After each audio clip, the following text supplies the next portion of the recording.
Hello, everyone. Welcome, welcome. We'll just give everybody a moment to get in, to get their audio connected, to get all set up. Thank you so much for joining us tonight. We're so glad you're here. Okay, well, welcome everybody to the ONlit book study focusing on teaching skills for complex text by Dr. Heidi and Mesmer. We're looking forward to getting started today. So Leigh, if you can move us. There we go. We would like to start by acknowledging that ONLIT's work takes place on traditional Indigenous territories. We acknowledge that there are 46 treaties and other agreements that cover the territory now called Ontario. We are thankful to be able to work on this land, and we are thankful to First Nations, Métis, and Inuit people for their care for and teachings about the earth. This acknowledgement reminds us of our responsibilities to our relationships and to the ancestral lands on which we learn, work, and live. If you are new to ONLIT, welcome. We are a project developed in collaboration between Dyslexia Canada and the Ontario branch of the International Dyslexia Association, IDA Ontario.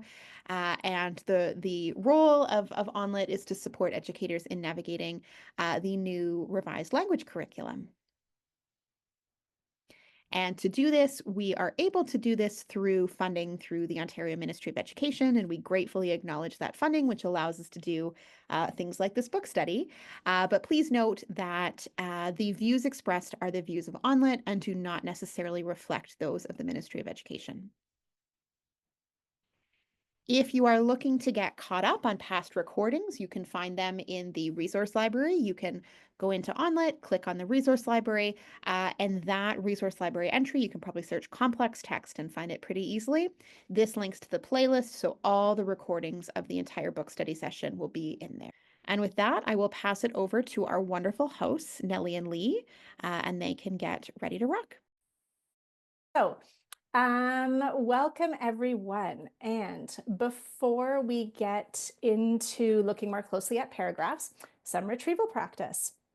So you'll recall that retrieval practice is the strategy of recalling facts or concepts from memory to enhance learning, and it increases the likelihood of the information entering into our long-term memory. I will just add that just like students practice an instrument, they need to practice their knowledge too. And another way to look at it, which comes from retrievalpractice.org, is that retrieval practice boosts learning by pulling information out of students' heads rather than putting information into students' heads. So I really liked that. And we can just keep going, Leigh. So keeping that in mind, we'd ask you to read the paragraph that's going to pop up on the screen in a moment and identify any connectives that you can, maybe even a hidden anaphora. So we'll just pop that on the screen now and give you a moment to have a read.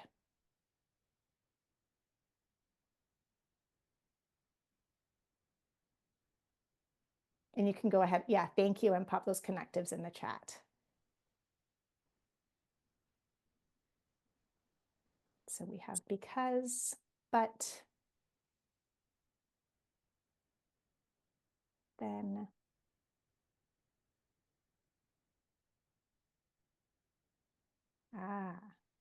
So we hope that you were all able to slow down and enjoy the family day long weekend, which seems like a lifetime ago now, because we know you all certainly earned it. We are now looking forward to March break, but before then, we'll dive into learning about paragraphs. And there is the, thanks Debbie, the anaphora that we didn't even realize was there at first.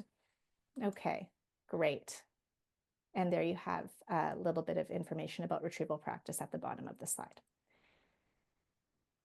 So we are going to jump right in. It's our fourth session, Understanding Paragraphs. The chapter is entitled The First Step for Main Idea and Summarizing. And of course, this is our, oops, we had a picture of our book there, but I jumped ahead. So we will look at what exactly is a paragraph, why knowledge of paragraphs is important, how can we teach paragraph comprehension, and then of course we'll wrap up as usual. So on the next slide, we just have, go Nellie, ahead. The picture is actually here. I don't know what we did, the order or something. Nope, that was me out of sync. Teaching Skills for Complex Text, Deepening Close Reading in the Classroom by Dr. Heidi and Mesmer. We are on session 4. Hard to believe. We are on session 4 of 6. The next session is in approximately a month from now, so a bit of a longer stretch between this session and the next, and then we'll wrap up on April 2nd. So thank you so much all for joining us this evening. We will begin by taking a peek at what exactly is a paragraph. So a paragraph is more than a group of sentences put together. The sentences should have one main idea or a central theme that all of the sentences are related to. And Dr. Mesmer highlighted the idea that there is one chunk, often, established at the start, and then the pieces of information are added to it. A reader would only have to hold that one thing in their memory and continue to sort of stick those pieces of related information to it as they read the paragraph. When the sentences within a paragraph are not related, that is, a poorly written paragraph, readers must hold all that unrelated information in their memory and try to make sense of it and comprehend it, which is incredibly challenging. So, as with anaphora and connectives, not all paragraphs are created equal. They can differ in cohesiveness. So if cohesive, a reader can obviously follow the thread or the theme. And remember that cohesiveness is that idea, that repetition of words and ideas within and across sentences, using cohesive ties like anaphora and connectives, which help to establish cohesion and signal to our readers how those pieces of information relate to one another. If the paragraph is cohesive, it's easier to find the main idea. But of course, not all paragraphs have that same level of cohesion. It depends on the writer, but it also depends on the reader, the amount of background knowledge they have. So if background knowledge is low, a more cohesive text obviously is helpful if you think about your own learning about topics. When you read something, if you don't have a lot of knowledge, it really is quite helpful to have those sort of links made clear. If you know a fair bit about it, then that isn't necessary. If a reader has more background knowledge about the topic, obviously, they don't need that cohesion and their comprehension won't be significantly impacted. When sentences are presented in a logical order, the information contained within the paragraph does not fit or connect to previous sentences or that big main idea. Comprehension, of course, could be impacted. Irrelevant information contained within a paragraph interrupts and interferes with comprehension as it utilizes and puts a strain on cognition. And of course, we have different text structures. So expository or informational texts have 5 different structures. If you look on figure 3.2, pages 59 and 60, and we are going to look more closely at that in a little bit. And when kids, students, readers learn the different structures or format or signal words, they are on alert for finding and being aware of that purpose of the paragraph, which can help them to quickly extract and make sense of that main idea. But sometimes the structure in authentic paragraphs is a blend of purposes, which can be tricky. And of course, in addition to all of these points that we've mentioned, a reader's ability to comprehend also depends on their reading skills, their background knowledge, and motivation.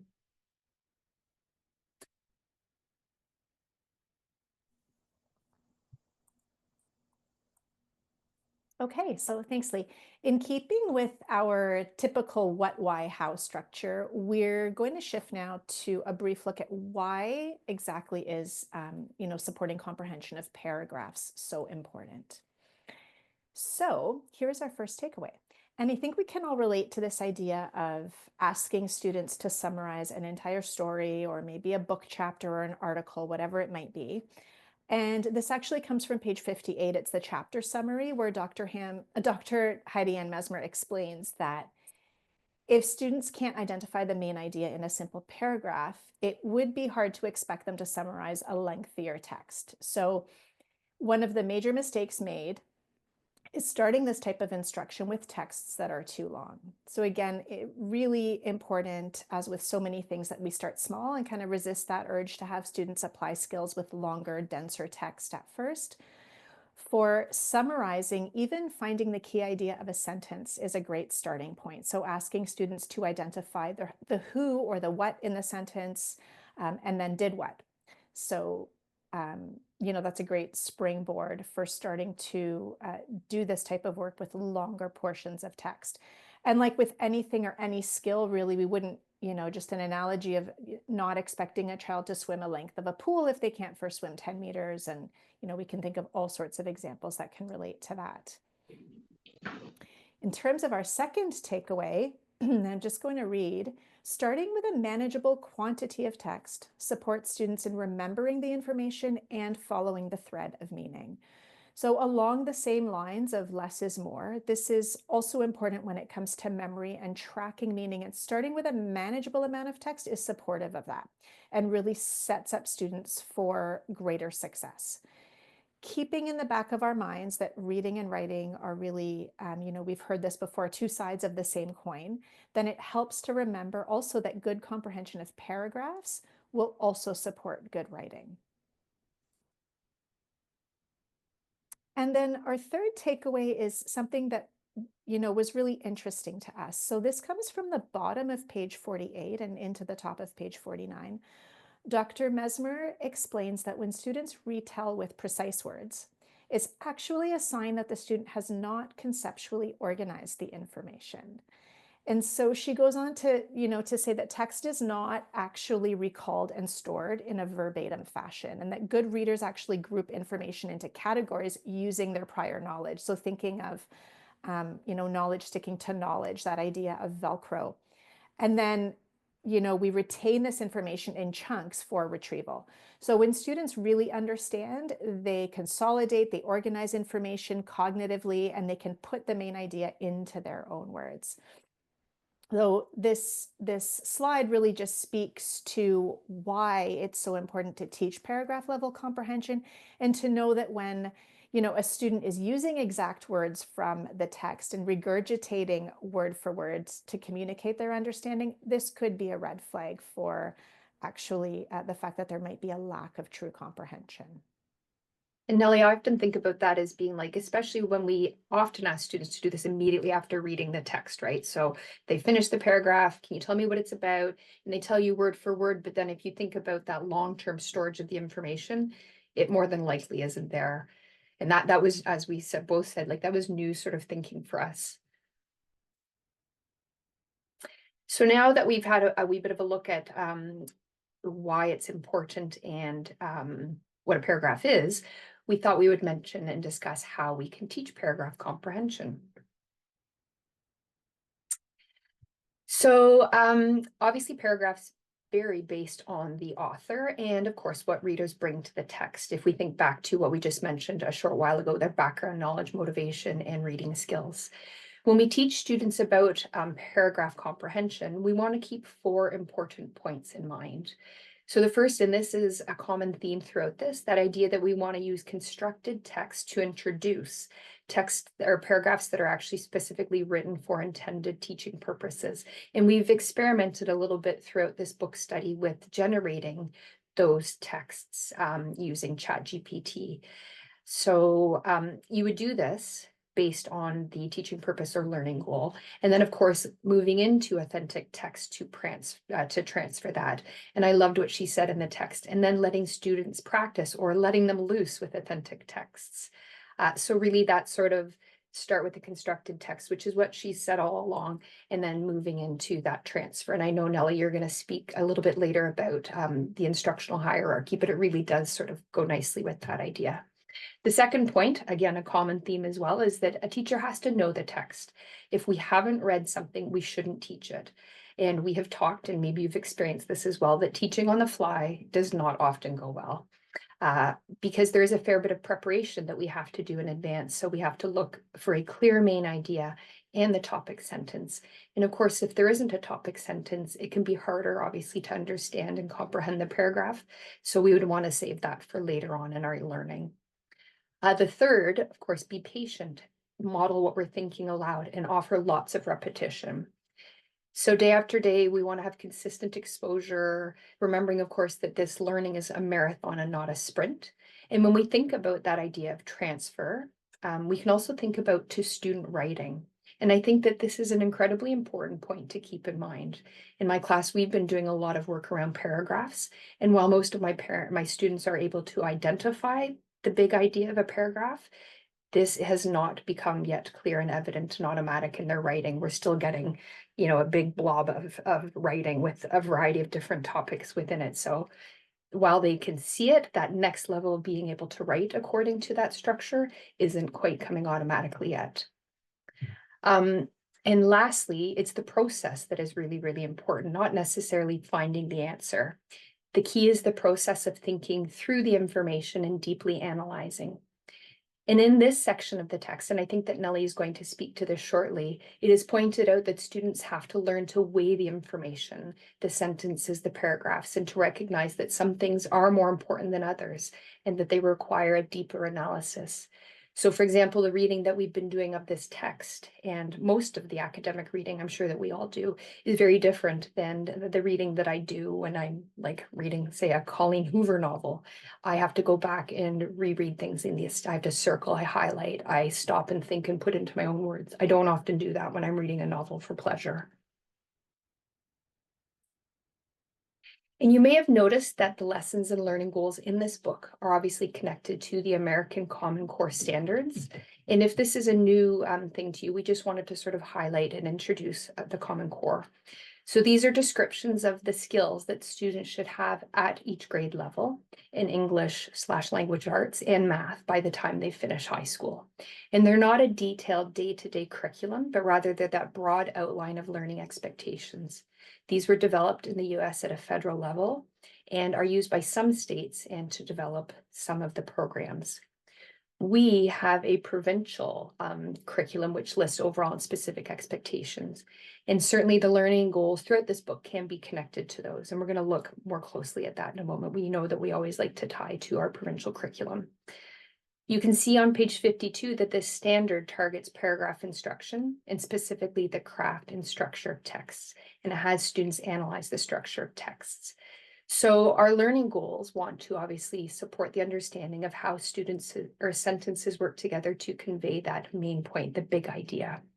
And this is the first step, obviously, in teaching that idea of summarizing. They restate the main point. We want to provide students with the learning to be able to identify topic sentences, to write their own topic sentences, and finally to identify the purpose of informational text paragraphs.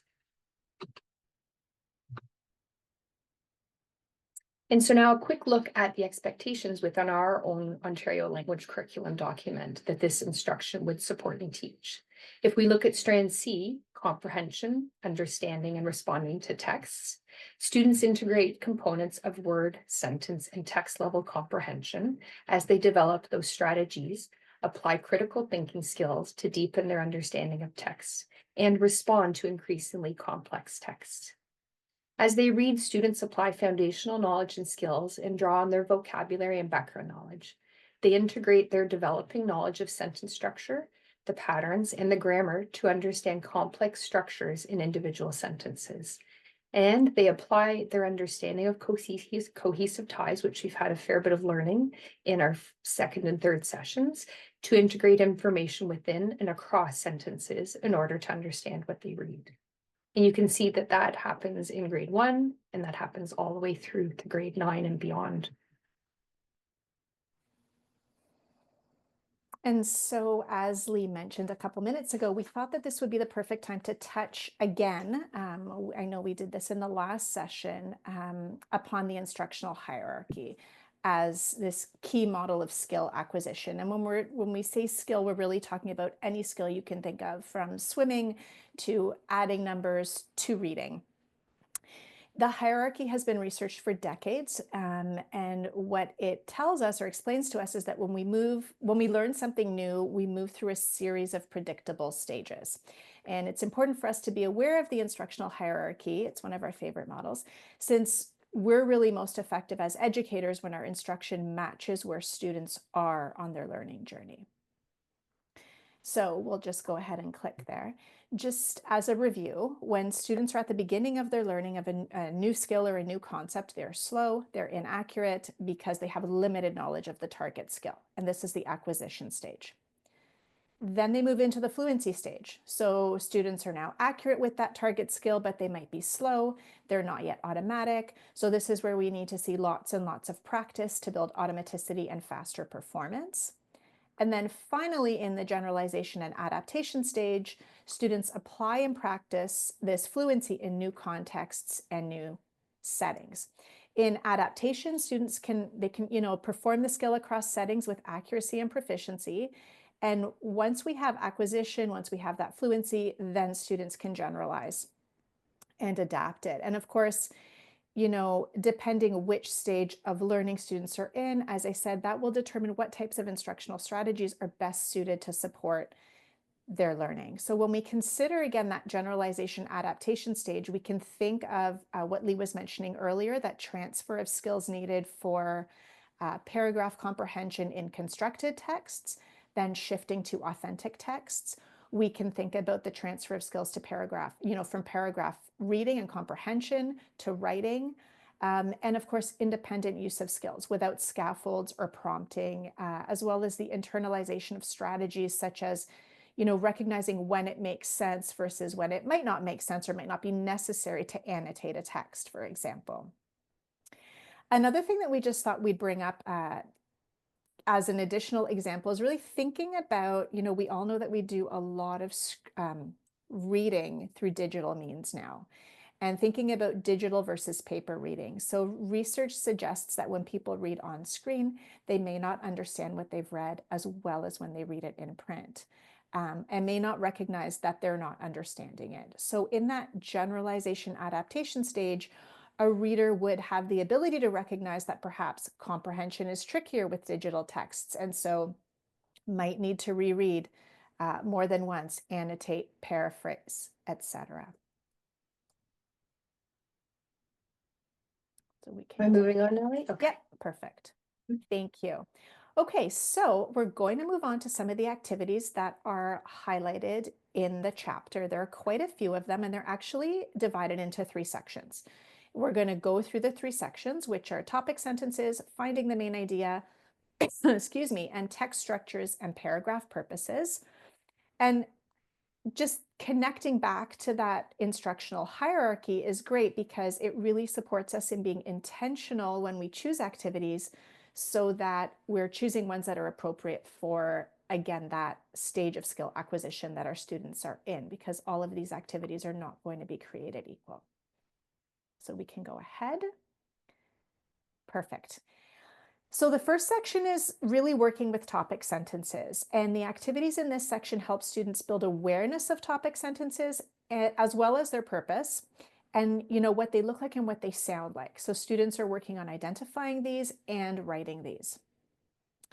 The chapter, in just checking the page, on page 52, the second last paragraph, Dr. Mesmer does say, because you might have been wondering this, that she doesn't explicitly address this idea of supporting details, but it's implied in the text that if it's not the main idea, then it's a supporting detail.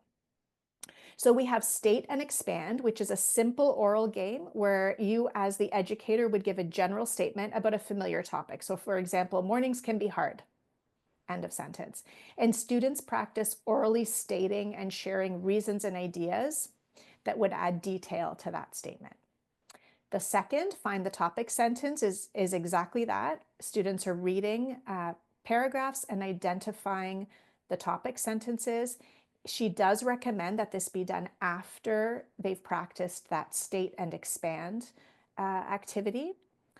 The third idea is around topic sentence features and hunts. So really here she's describing, and of course in the chapter there is more detail around what this looks like, but creating anchor charts to capture the features of topic sentences so that students gain familiarity, again, with what they look like, what they sound like, and also practicing finding them in content area texts. The last activity in this section is write a topic sentence and write a decoy.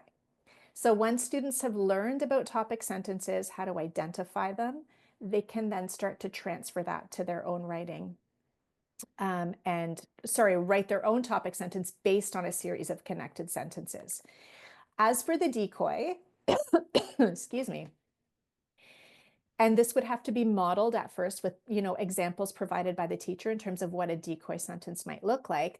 But this is where we would have students write a sentence related to the topic, but the sentence doesn't precisely hone in on the big idea of the paragraph. And this could be helpful for students because sometimes the opening sentence of a paragraph is not a clear topic sentence. Sometimes it's some other sort of a hook, such as a question, and that can really throw students off. So Leigh is actually going to take us through one of these activities now. All right, thanks, Nellie. And so, you very nicely pointed out what Dr. Mesmer says is there is a bit of a structure and a hierarchy to when you would do these learning activities. You wouldn't jump right in with this one. And it made me think about when I'm trying to have students write topic sentences within their own writing and maybe why that's gone a bit poorly. Maybe I should have done some of the scaffolding before. So we are going to together take a look at a paragraph and write a topic sentence. So this is on page 54. And as we've mentioned, it would be used after students have some understanding of the construction of a topic sentence, as it is a little bit harder than the other topic sentence activities. It has students sort of think critically and pull out that broad theme from a group of sentences, and then write a general statement, a topic sentence about this collection of sentences. So we're going to have you give this a go. In a moment, I'm going to unveil, I sort of want a silent drum roll, a paragraph from the September issue of Kayak, which is Canada's history magazine for kids. It's free, it's digital, it's available online, and it really is excellent. And the paragraph that we're going to unveil will be missing its topic sentence. We're going to ask you to read and maybe reread the passage and then try to come up with a topic sentence. If you're comfortable doing so, please feel free to type your topic sentence into the chat. And we're going to give you a few moments now to do that.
All right. Thank you so much to folks that are giving this a go at home, for the people that have put some ideas in the chat. So I will unveil the topic sentence.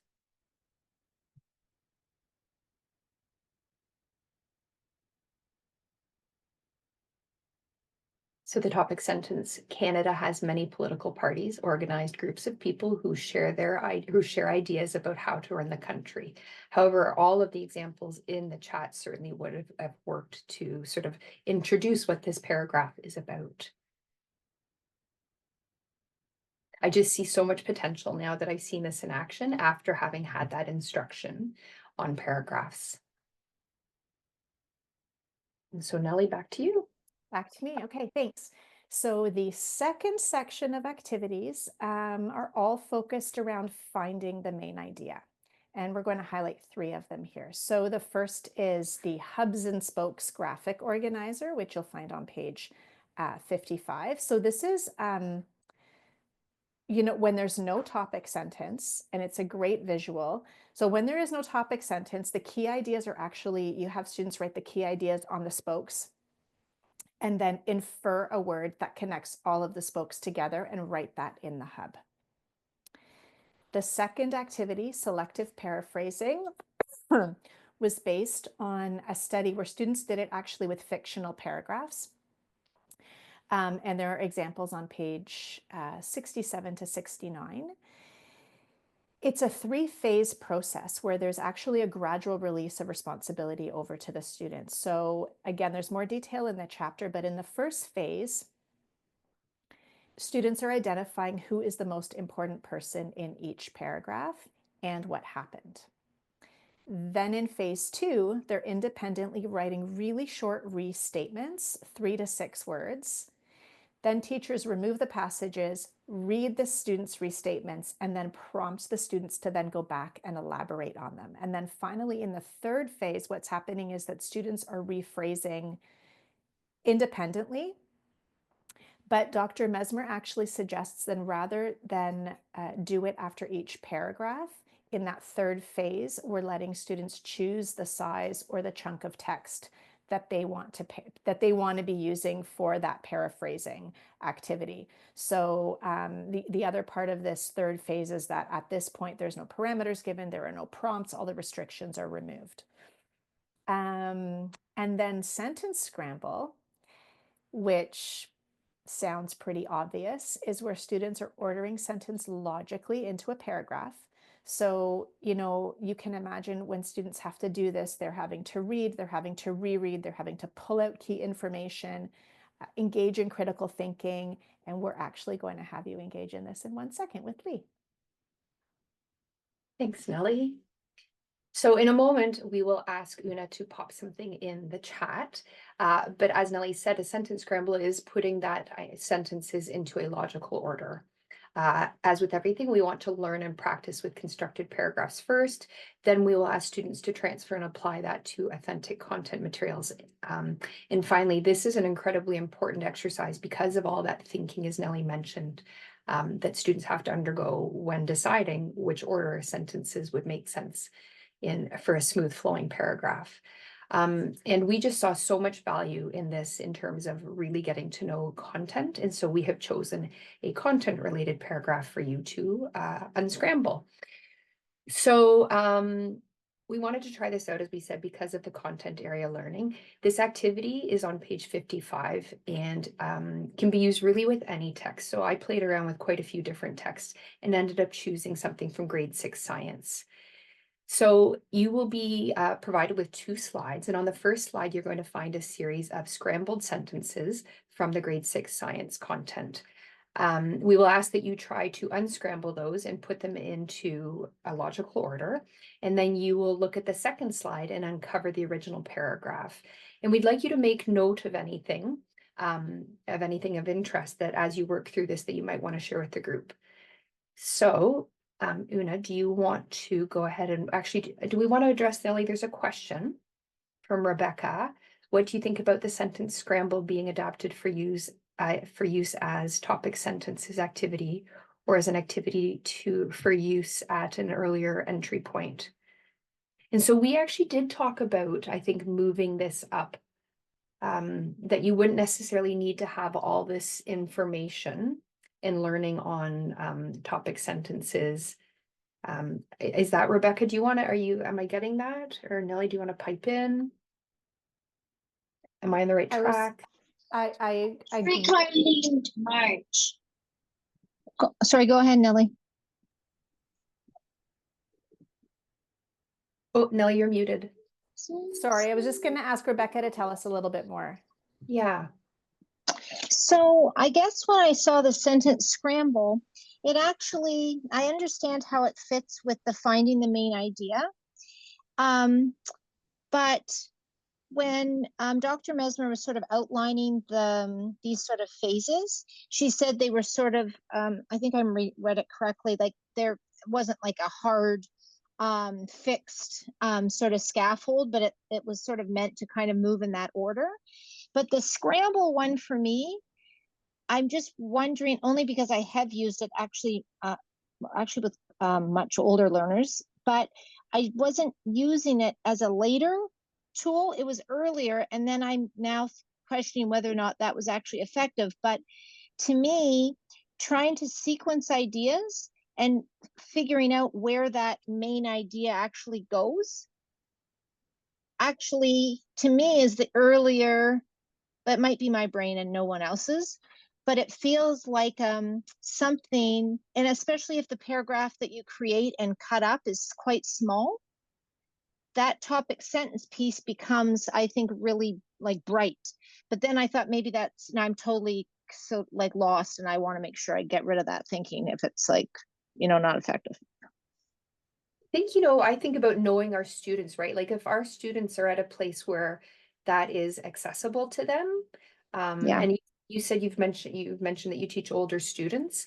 And I too have used like a scrambled, like, unscramble, let's read it together and see what makes sense, but maybe not recognizing that we were sort of doing that work around the main idea of a paragraph. Right. Yeah, Nellie, Maybe do you it's just more overlap than maybe there's just more overlap than I think I'm trying to put them in two very tight boxes, and maybe I shouldn't do that. and Nellie, anything to I add? think, no, I would just say, I think that it can totally work I would piggyback off of what you just said about knowing your learners, where they're at, but also just having a really clear understanding of what your learning goal is for Yeah, that that's fair. particular sentence scramble. So what's your purpose? What are they trying, not necessarily what are they trying to do, but what do you want the students to learn and be able to do by the end of it? And I know that Melanie there has popped another great, good idea in the chat. Thanks very much. I appreciate the point about the learning goals. That makes sense. Thank you. Thank you so Thank much you. for your great question and for being willing to get in here and chat with us. So with that, Una, do you want to drop that in the chat box? All Have you already set? done? Okay, Yes, perfect. hear it. There we go. And I got bold this time, and it's forced to copy, and so Did hopefully you? that Okay, works. Good. So we'll ask all of you to participate in this unscrambling. Do you want me to open? Oh yes, this is a literacy lounge. Thank you. So again, I'm so sorry about that. We're going to put you in a group of a few other learners, book study participants. And of course, it's like a lounge. You're sitting in a cafe. If you want to lean over and talk to somebody, feel free. If you want to work independently, please do that. So we'll just put that opportunity out there, but as you feel comfortable. All set? Yes, thank you. Okay.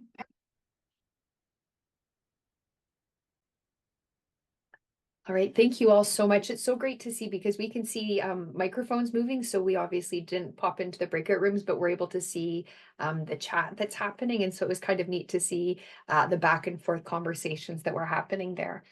Would anyone like to share anything about that activity? Anything that happened that you noticed? We'll put it in the chat, or you can unmute yourselves. I do have to say, I was like so enthused by one of our participants' sons, who is in grade 8, like took it on. Like he was like going for the paragraphs. It was like the most beautiful thing, and he got cut short. But Oh no! no, If we had known. but like that is what we're going for, right? Like he came in super confident and you know, we were a new group of people coming together, and it was beautiful. But he came in and he's like, I got this. And it was the beautiful thing. Thank you. Thank you. I'm glad that you shared that. And I'm so proud of him for being willing to do that, because I think that takes great courage. And I'm going to rush upstairs right after this and ask my grade 7 son to do the same thing. What we noticed, or what I noticed, because I built that and I actually cut up and scrambled the sentences, is that some of those detail sentences I had to read pretty carefully, because I actually placed 2 in the incorrect spot. And then when I saw this there was some sequencing words I had missed. And so much great learning. You can imagine the conversations that could happen as students did this, as you saw in group 3. but there's a lot to pay attention to that I rushed through and I sort of took for granted, and that our students might as well. So the conversation, the debriefing that happens afterwards, all of those, the process are just as powerful as actually doing the activity. I just wanted to add, Leigh, I would totally agree with that. And there's some great comments in the chat about it being easier to order the sentences once the topic sentence was identified, the use of signal words, which we're going to touch on in a second, and the fact that it can be difficult for our multilingual learners. So really rich conversation can come out of that. And yeah, I wanted to say something else. We're just going to move on. Absolutely. And, it is interesting to note that, Anna Marie, that knowing what came before would obviously make this. And so that might be a great scaffold or structure for some students. We might provide the paragraph before, or review the paragraph before, or as a scaffold at the beginning of this. And so just so many great pieces to consider so that all of our students can benefit from this great learning. Oh, and I like that. So having to print it. And so I too am a big printer. I like writing on things. I definitely show my age at staff meetings because I print and I write things out. When I record in my Mark book, I have, like everyone else has these great colorful spreadsheets, and I have like my handy little checklist with X's and check marks and all sorts of notes, but I like paper as well. So if it's an important activity where we want students to learn content, then that's a really good thing to be aware of. Thank you all so much for engaging in that. 1000% on the same page as you when it comes to the hard paper copies. Thanks, Leigh. Okay, so finally, the third section of activities in the book really focuses on the structure and purposes of paragraphs. So as someone just pointed out, the first is really based on teaching students to identify signal words, because these can, not always, but they can and they might, in many cases, point to the paragraph's purpose. So it's a great first step, but it's often not enough. In a problem solution paragraph, and there's so many examples in the chapter, we might see signal words if, then, or in a sequence paragraph, first, next, last, and so on and so forth. In terms of the second activity, identifying the paragraph's purpose, there are essentially 5 basic types of purposes, and they are listed on pages 59 and 60 in figure 3.2. We'll see them in a moment. But it is good to know that there often, she does point out in the book, that there can often be confusion between a sequence paragraph and cause and effect paragraphs. On pages 56 to 57, there is a sequence of lessons that is laid out for us, beginning with the first day of instruction. So if you haven't had a chance to read the chapter yet, or you'd like to revisit that, there is quite a fairly detailed progression that might be helpful. And the last thing that's talked about in the book is the use of graphic organizers, right? And we've all used graphic organizers likely in our teaching. So these are really just tools that help students record the main idea of a paragraph once the purpose has been identified. So Dr. Mesmer explains that actually these are often, I had never really thought about this before, but that they're often misused or misunderstood. And that it's quite important to carefully consider how that visual format of the specific graphic organizer that you've chosen, how the visual format informs the purpose. She does say that they do something that the text can't, right? So the designs are there really to reveal a text's purpose in ways that are easier to understand than in text form. It's a quick representation of the purpose of a paragraph. She does caution us to keep in mind that there is an added challenge when we're dealing with, as we know, when we're dealing with authentic texts as opposed to constructed texts that we've created ourselves, in that, the structures in authentic texts and the purposes of paragraphs are not always super clear cut. So the last thing that I think is actually quite important that she mentions is that all of these things, all of these activities in terms of identifying a paragraph's purpose specifically, are a means to an end. And the end goal that we always want is that comprehension, that enduring understanding, what we've extracted from the paragraph. So it's not as important to get the label right in terms of what type of paragraph it is, but she, advises us to let the content rule and ask students, why they think a certain paragraph is a particular type of paragraph or has a particular purpose. And again, there's a lot of rich conversation and justifying that can come out of those types of conversations. So not always about getting the label right, but remembering that it's about the content and the comprehension. And then finally, at the bottom of this slide, you'll see that in figure 3.14, there's an understanding paragraphs checklist. And what this is actually a tool that students can use once they've learned all of the skills to find the big ideas independently. So again, thinking about that generalization adaptation stage in the instructional hierarchy. Okay, here we go. So now we're going to try out one of those activities, and we still have a good amount of time, but we won't take too long with it. It's going to be the structure, the purpose of the paragraph activity. So Nellie mentioned earlier that there are 5 purposes for paragraphs. Description, sequence, comparison, cause and effect, problem and solution. And if you want to have your text open to pages 59 and 60, if you've got it there available, it might just help you a little bit with the next activity. So pages 59 and 60. We thought that we might ask you to read a paragraph, which I'll unveil in a moment, and see if you can determine its purpose. And you can see that those are numbered there for you to refer to. You will look for maybe the signal words or cue words. And after you've made your decision, please place your selection in the chat. So numbers 1, 2, 3, or 5, but don't press enter until asked.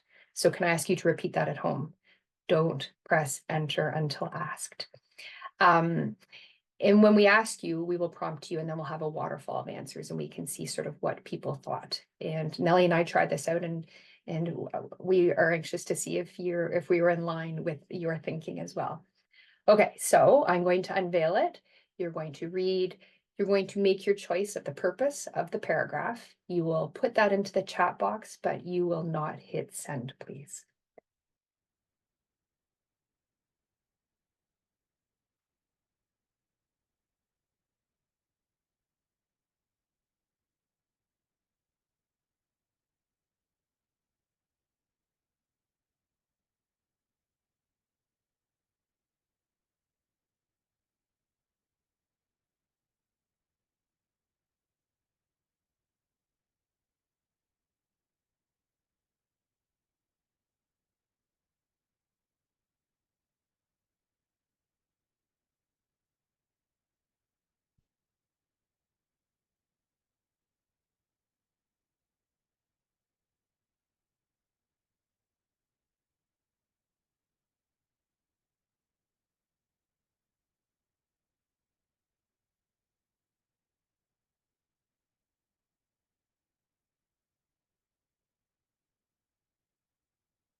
For the sake of time, we will ask you to now put your thought in the paragraph and go ahead and hit enter.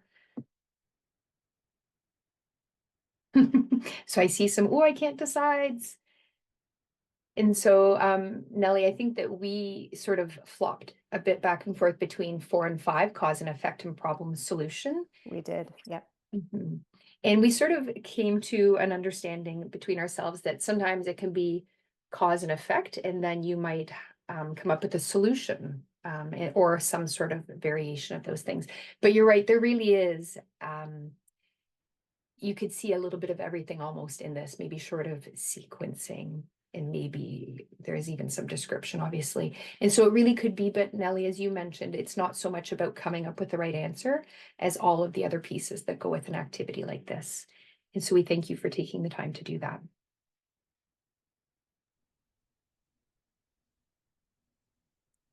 Okay, and we're going to jump into wrapping up. And if I speak more quickly, forgive me. I'm going to try and get this wrapped up in the next 5 minutes. So we can just go ahead, Leigh. We decided that we could not end this session about understanding paragraphs without sharing one of our most favorite strategies, paragraph shrinking. And some of you may know that we have shared this in presentations in the past.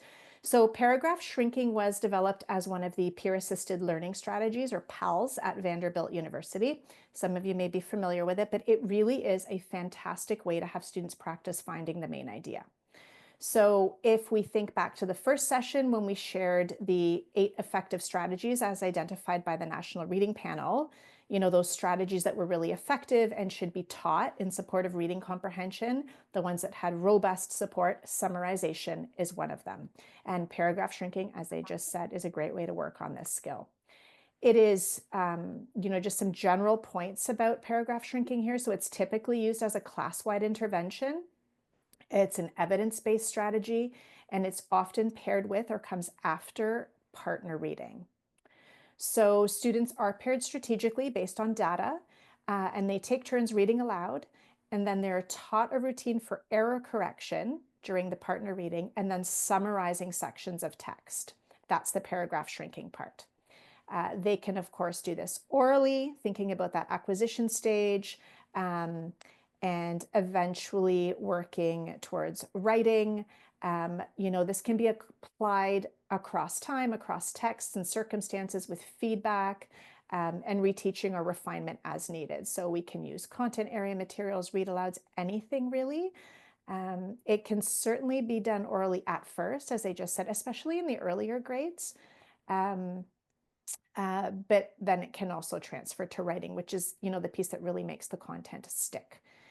So it is, yeah, we can just go ahead to the next slide, actually. Sure. I was just going to say that, you know, there's so much value in teaching our students too, that we don't need to do this with every paragraph, but if it's a paragraph that has a lot of meat to it, or tofu, I'm a vegetarian, sorry, terrible, sorry, everyone. We would point out that this, you know, we really want to be looking at which paragraphs would be worthy of shrinking because they require that much extra thought. Thanks for mentioning that, Leigh. So really briefly, basically students are taught 3 prompts, and they are, so they would have read a paragraph or listened to a paragraph or section of text. Name the most important who or what is the most important thing about that who or what, and then say the main idea in 10 words or less, or shrink it. And Leigh is actually going to model with the paragraph we just used for identifying the purpose.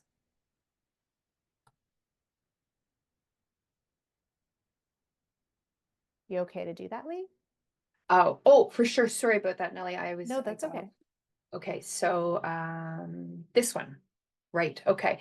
So because we know that we often want to model things, we don't just want to like send people in to do things, and I will make it super quick. I often do this, and I make like 10 blanks on a post-it note, and I just sort of jot down ideas and cross things out. So the paragraph shrink that I came up with for this, and we discussed them at great length in my class to see if we've captured the main idea, is that technology helps and harms us. We must balance its use. And so that's 10 words, I think. And that's sort of in my thinking, my first run at it, captured the big idea of this paragraph. But we're going to move on to the one that we'll ask you to shrink. Can I unveil it now, Nellie? Yes, absolutely. Thank you. There we Okay, go. so we're just going to try it out as a large group. We're going to ask you to read this paragraph and do some paragraph shrinking. So I will just give you a moment to read it and then wait for my prompt, and we'll go step by step according to the 3 prompts on the visual on the left-hand side. So go ahead and have a read.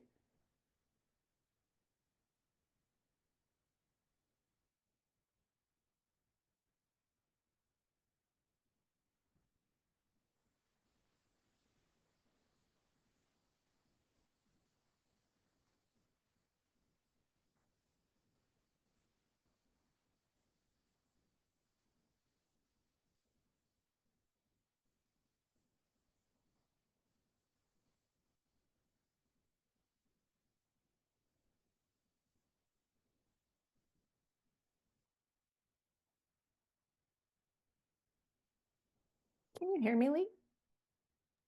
Yes, you're unmuted. Perfect. Okay. Okay. So go ahead and pop in the chat when you're ready the most important who or what of this paragraph.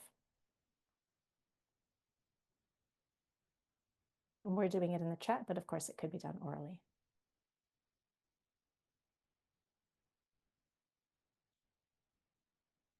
Summarization. Perfect. And in the interest of time, I'm going to move on and ask you to now plop in the chat.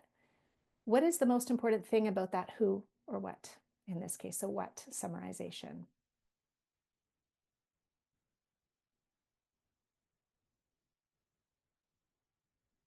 An effective instructional strategy improves memory for what is read.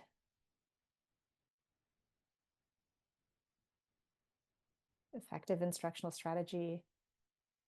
And now I'm wondering if anyone would be brave enough to participate and try and shrink it. So summarize that main idea in 10 words or less. Not an easy thing to do.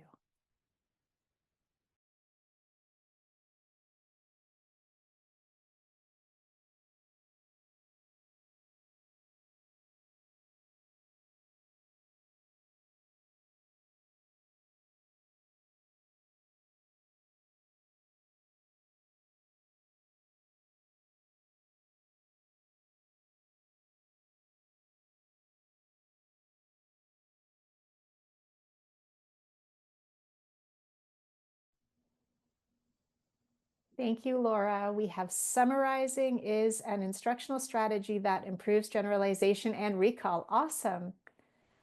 Summarization is an effective strategy to improve reading comprehension. Beautiful. Thank you so much for participating. And yeah, just to respect everybody's time, I think we're going to move on, Leigh. We are. So as you know, we like to wrap up with a powerful quote to finish our time together. And this one's from Dr. Mesmer on page 52.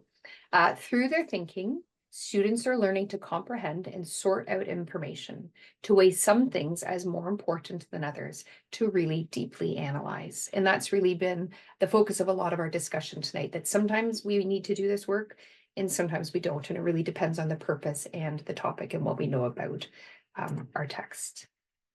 And so with that, we will see you March 19th. That just sounds so far away, but we know, well, actually, we don't hope it goes too quickly because we want you all to enjoy a wonderful March break.